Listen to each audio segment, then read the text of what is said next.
Paz do Senhor Jesus, estamos aí dando sequência nas lições bíblicas da CPAD no primeiro trimestre de 2024. Já estamos chegando aí na quarta lição. O comentarista é o pastor José Gonçalves. Estamos estudando o corpo de Cristo, a origem, natureza e vocação da igreja no mundo. Chegamos na lição de número 4, que será ministrada dia 28 de janeiro de 2024. A igreja e o reino de Deus. A igreja e o reino de Deus. O texto áureo dessa lição está inserido no Evangelho de Jesus, escrito por Marcos, capítulo 1, e o seu versículo 15, que diz assim: o tempo está cumprido e o reino de Deus está próximo. Arrependei-vos e crede no Evangelho. Verdade prática diz assim: pregar a mensagem do reino de Deus é uma importante missão da igreja. A leitura bíblica em classe está no Evangelho de Jesus, escrito por Marcos, capítulo 1, os seus versículos 14 até o versículo 17. Essa lição, ela vem aí com 3 objetivos. O primeiro objetivo da lição é relacionar a natureza do reino de Deus com a nação de Israel, bem como o seu propósito com a existência da igreja. O segundo objetivo da lição é apontar as dimensões do reino de Deus nas realidades presentes e também futura. O terceiro e último objetivo da lição é destacar a igreja como projeto de Deus e expressão de seu reino na plenitude dos tempos. A introdução da lição, o pastor José Gonçalves, ele coloca assim: a Bíblia apresenta Deus como um rei, lá em Salmos 47, verso 6, Salmos 52, verso 7, que exerce o seu governo e domina sobre tudo o que há, Salmos 22, o verso 28, sobre o seu reino, governa soberanamente. Ele é o rei eterno e sempre será. Então, nesta lição, apresentaremos uma compreensão do reino de Deus a partir de sua natureza e de sua relação com a igreja. Nesse aspecto, mostraremos o reino divino na sua dimensão universal e também soberana, bem como na sua realidade presente e futura. A igreja é vista como parte desse reino e por isso Deus estabeleceu para viver, pregar e manifestar a vida do reino divino. A palavra-chave da lição é reino. Reino, do latim regnum, o reino, é aquele território cujos habitantes estão sujeitos a um rei. Trata-se de um estado regido por uma monarquia, que é uma forma de governo em que o cargo supremo é unipessoal, uma única pessoa, que é o rei. Também é vitalício e, de um modo geral, hereditário. Vamos aí iniciar a lição no seu primeiro ponto da lição: a natureza do reino de Deus. Reino de Deus, o reino dos céus, qual é a diferença? Será que reino de Deus é uma coisa e reino dos céus é outra? Este é um daqueles assuntos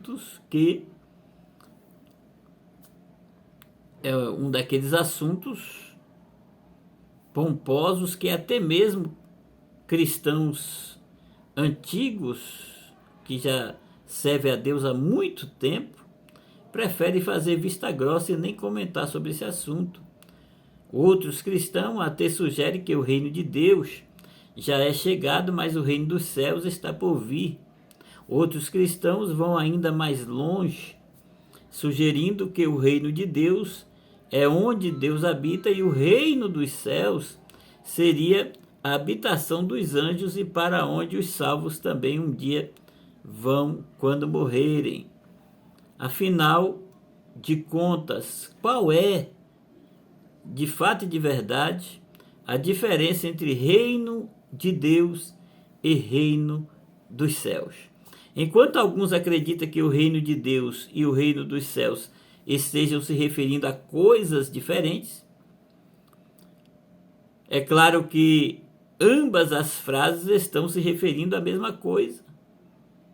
Tanto o reino de Deus como o reino dos céus é a mesma coisa. A frase, o reino de Deus, ocorre 68 vezes em 10 diferentes livros do Novo Testamento, enquanto que o reino dos céus ocorre apenas 32 vezes e só no Evangelho de Jesus escrito por Mateus.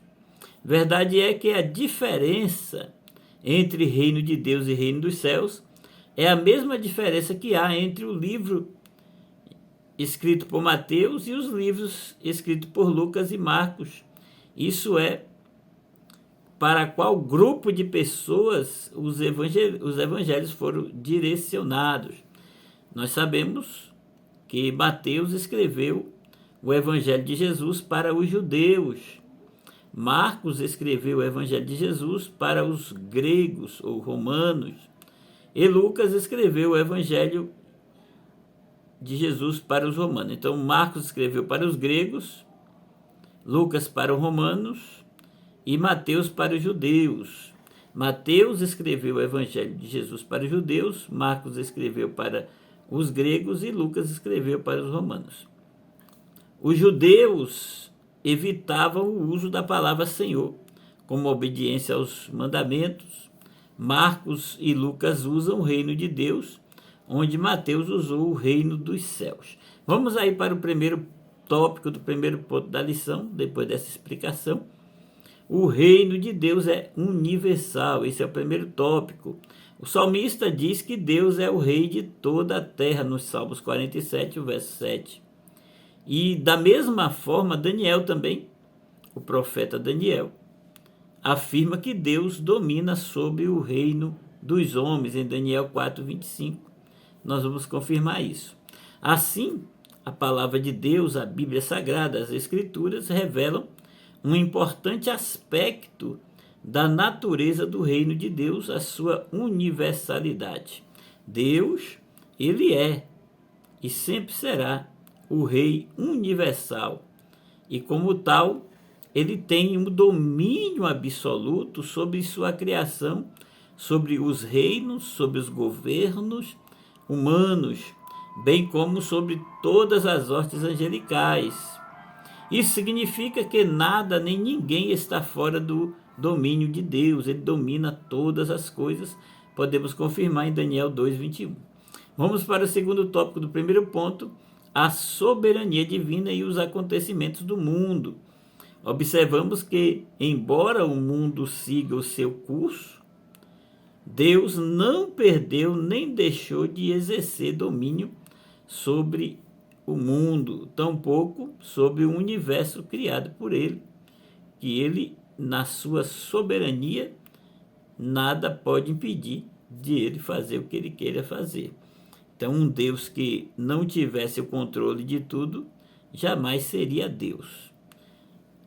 Isso não significa dizer que ele seja a causa de tudo que acontece no mundo, não, senhores. É bom entendermos que significa que, embora os homens e até mesmo o diabo e seus demônios tenham liberdade e permissão para agirem nesse mundo, contudo, essas ações não se sobrepõem à soberania de Deus, porque existe duas vontades de Deus: a vontade permissiva, é onde Deus permite, e a vontade soberana. Na vontade permissiva, ele permite que aconteça algumas coisas por causa da desobediência, das más escolhas do próprio ser humano, mas na sua vontade absoluta, ninguém pode impedir dele fazer nada.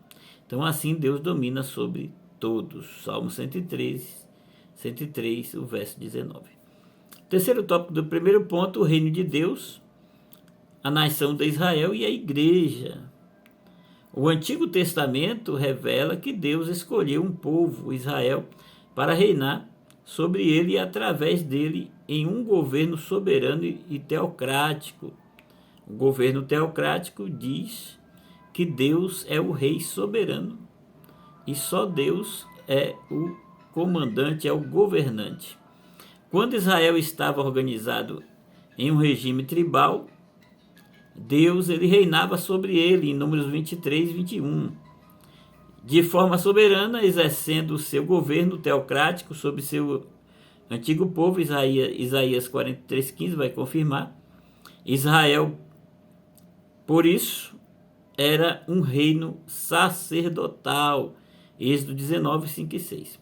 Dessa forma, quando escolheu Israel, Deus tinha o propósito de abençoar essa nação e por meio de Israel, por meio da nação que ele escolheu, ele o abençoaria todos os povos da terra. Podemos confirmar em Gênesis 12, de 1 a 3, Isaías 45, 21 e 22. Esse propósito se concretizou na pessoa de Jesus Cristo, o filho de Davi, que por intermédio de sua morte e ressurreição estabeleceu a igreja, em Efésios 2:14, Gálatas 3:14, Gálatas 4:28, primeira epístola de Pedro 2:9 e aí por diante. Vamos para a síntese do primeiro ponto. As Escrituras Sagradas revelam a universalidade do reino de Deus, bem como o seu propósito específico para com Israel e também para com a igreja. Segundo ponto da lição diz a igreja e as dimensões do reino de Deus. Primeiro tópico do segundo ponto, o reino de Deus como realidade presente. Nos evangelhos, nos livros biográficos, vemos Jesus chamando a atenção para a dimensão presente do reino de Deus. Por exemplo, Mateus ele registra Jesus libertando e curando um endemoniado cego e mudo em Mateus 12, 22. Esse fato extraordinário provocou um ciúme e a ira dos fariseus que o acusaram de fazer isso pelo poder de Beelzebu, lá em Mateus 12, 24. A resposta de Jesus foi reveladora, mas se eu expulso os demônios pelo Espírito de Deus, é consequentemente chegado a vós o reino de Deus. Olha que coisa tremenda, em Mateus 12, versículo 28. Então, nessas palavras do Senhor, vemos um aspecto importantíssimo na compreensão da identidade do reino de Deus, a sua realidade presente. Em outras palavras, com o advento de Jesus, o reino de Deus já estava presente entre os homens. Nosso Senhor disse que o reino de Deus havia chegado em Mateus 3:2. Logo, esse reino não é algo subjetivo, mas concreto e real. Então nós vivemos um reino espiritual de Deus na terra, e quando ele vir buscar a sua igreja, ele arrebatar a sua igreja e depois voltar com a sua igreja depois de 7 anos, ele vai estabelecer o reino, o milênio aqui, de forma concreta. Vamos para o segundo tópico da lição, onde está o reino de Deus? O reino de Deus como realidade presente não está relacionado ao espaço geográfico, mas com a presença de Jesus, pois onde a presença dele está, o reino de Deus se manifesta, em Lucas 17, versículo 20 e 21. Em outras palavras, toda vez que pessoas são salvas, que pessoas reconhecem a sua vida de pecado, reconhecem o seu estado de pecador, entrega a sua vida ao Senhor Jesus, o Espírito do Senhor convence essas pessoas do pecado, do juízo, da justiça, e eles entregam a vida para Jesus, já faz parte aí do reino de Deus. Então, em outras palavras, essas pessoas são curadas e libertas do poder do diabo, Atos 8, 6 ao 7. O reino de Deus está presente em Romanos 14, 17, 1 Coríntios 4, 20. Ora, o reino de Deus estava presente no ministério de Jesus, pois ele é o mesmo. Era a manifestação do reino. Estava presente também no ministério apostólico, na igreja primitiva e finalmente está presente por intermédio da igreja de Cristo na presente era, nos tempos odiernos, nos tempos atuais. Vamos aí para o terceiro tópico do segundo ponto, o reino de Deus como realidade futura. Assim como o reino de Deus possui uma dimensão presente, ele também possui uma dimensão futura. Esse é o aspecto escatológico do reino de Deus. Escrevendo aos Coríntios, o apóstolo São Paulo, o apóstolo dos gentios, ele destaca os tipos de pessoas que ficariam de fora desse reino vindouro. Lá em 1 Coríntios 6, versículo 9 e 10, ele dá uma lista de pessoas que ficarão de fora.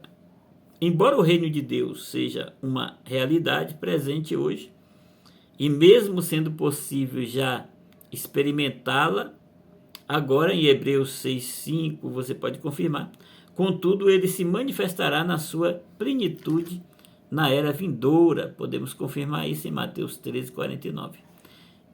E quando que esse reino será estabelecido? No milênio. O milênio, o reinado de 1000 anos sobre a terra, faz parte dessa dimensão futura do reino de Deus. Apocalipse 20, versículo 1 ao 5. Vamos aí para a síntese do segundo ponto. O reino de Deus possui uma dimensão presente, mas ele também possui uma dimensão futura, ou seja, escatológica. Vamos fechar a lição. Terceiro e último ponto. A igreja no contexto do reino de Deus. A distinção entre igreja e reino de Deus deve ser destacada que a igreja faz parte do reino de Deus. Contudo, ela não é o reino de Deus em toda a sua expansão ou expressão, não, senhores. O reino de Deus é mais amplo e envolve todo o povo de Deus na antiga, bem como na nova aliança. A igreja, mesmo inserida no contexto do reino, não existia no Antigo Testamento. Todavia, o reino de Deus já existia também no Antigo Pacto. Assim como debaixo do Antigo Pacto, em que Israel era a comunidade do reino, em Êxodo 19, 5 e 6, a igreja é a comunidade do reino do Novo Pacto, do Novo Testamento, 1 Pedro 2, 9. Segundo tópico do terceiro ponto, a igreja expressa o reino de Deus. A igreja foi idealizada e projetada por Deus para ser a expressão de seu reino na plenitude dos tempos, Gálatas 4,4 e Efésios 1,10. A igreja não é um improviso de Deus, nem um remendo que ele fez na história da salvação. A igreja ela foi projetada e planejada e idealizada por Deus, desde a fundação do mundo. Efésios 1, 4, 6 e 1 Pedro 1, 2. Isso significa que debaixo do novo pacto, da nova aliança, do Novo Testamento, Deus deu à igreja a missão de fazer conhecido o seu plano e projeto de salvação para toda a humanidade. E por isso, e também por esse intermédio, por intermédio da igreja, por intermédio da igreja que as insondáveis riquezas de Cristo se tornam conhecidas dos principados e potestades, Efésios 3:10. Por meio da igreja que o reino de Deus será conhecido também em toda a terra. Vamos para o terceiro tópico do terceiro ponto, a igreja e a mensagem do reino de Deus. Pregar o reino de Deus é a importante missão da igreja, Atos 19:8. Falando aos presbíteros de Éfeso, Paulo, ele recordou que pregou a eles o reino de Deus em Atos 20:25. Quando já prisioneiro em Roma, vemos Paulo também pregando o reino de Deus em Atos 28:31. Vemos também os novos na fé, que eram conscientizados da realidade da existência do reino de Deus, em Atos 14:22. O reino de Deus é a mensagem de esperança feita àqueles que o amam, Tiago 2:5. Portanto, pregar a mensagem do reino de Deus é a missão também da igreja. Essa missão só é executada quando a igreja local possui uma visão de reino. Não uma visão de tribo, mas sim uma visão de reino. Isso significa que a igreja sabe o que o rei e o seu reino, que é o reino de Deus, é e que importância esse reino tem para ela. Quando esse entendimento não é claro, quando não há uma importância dada pela igreja ao reino, então a igreja local acaba saindo da sua rota e enveredando por outros caminhos que vai distanciando a sua verdadeira missão, que é de pregar a mensagem do reino de Deus. A esse respeito, Jesus foi bem claro em dizer que o seu reino não é deste mundo, em João 18:36. Vamos aí para a síntese do terceiro ponto. O reino de Deus é mais amplo e envolvente, envolve todo o povo de Deus em todas as épocas. A igreja, porém, está inserida no reino de Deus. Conclusão, nessa lição, aprendemos um pouco mais sobre o reino de Deus. Como disse alguém, a igreja não é idêntica ao reino de Deus, pois este é maior do que ela. Todavia, a igreja é um instrumento presente do reino, que herdará o reino. Segundo Pedro 1:11. Assim, o reino de Deus, em sua plenitude ou na sua manifestação final, incluirá todos os crentes que professam e professarão a sua fé no Filho de Deus, a saber, o Senhor Jesus Cristo.